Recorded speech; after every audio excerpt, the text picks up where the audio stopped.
16 de abril, crucificados com Cristo. Estou crucificado com Cristo.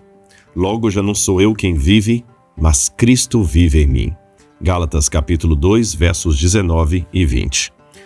Todos os movimentos sociais, sejam religiosos, políticos ou até mesmo esportivos, são caracterizados pelo uso de um símbolo que identifica aquele grupo perante a sociedade.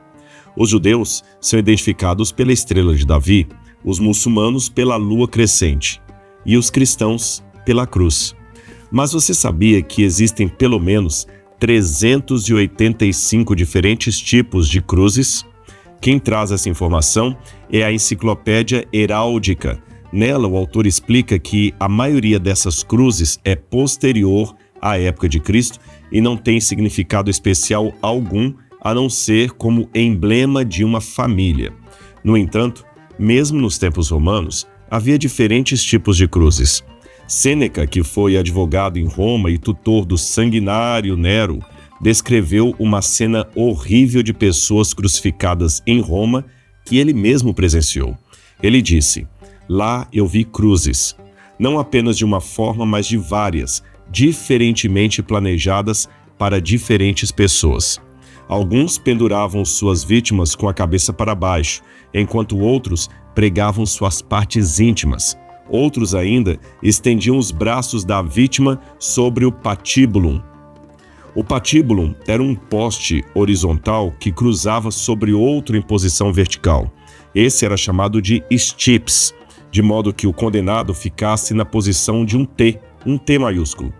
Embora o modelo pudesse variar um pouco, dificilmente os romanos fugiam dessa forma de crucifixão, exceto em casos específicos nos quais uma quantidade muito grande de condenados era morta de uma só vez, como afinal de contas aconteceu na destruição de Jerusalém, quando começaram a pregar pessoas nas árvores por não terem mais cruzes suficientes para os condenados. É muito importante estudar esses detalhes para termos uma compreensão histórica de como deve ter sido a morte do Filho de Deus.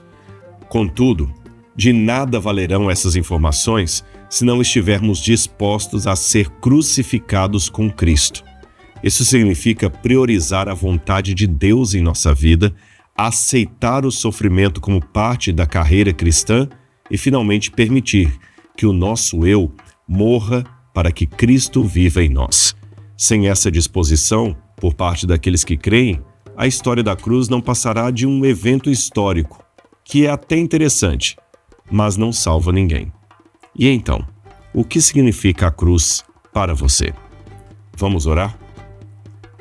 Senhor, queremos ter a nossa glória na cruz de Cristo, mas permita, Senhor, que aceitemos ser crucificados com Cristo, para que não vivamos nós, mas Cristo viva através de nós. Que o nosso eu seja crucificado.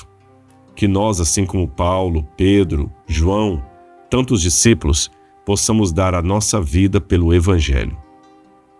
Que as nossas atitudes, ó Pai, possam ser um marco de que o Senhor tem os seus discípulos ainda nesse mundo. Obrigado, Pai, pela morte na cruz. Sabemos que o que Jesus enfrentou foi tão forte que a dor física se tornou apenas um detalhe.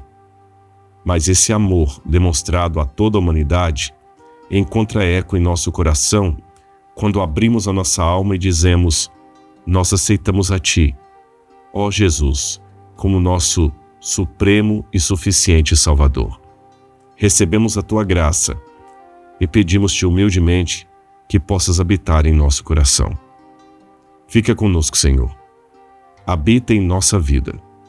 É pelos méritos da cruz ensanguentada de Cristo que nós oramos. Amém, Senhor. Amém. Que você seja abençoado em mais esse dia.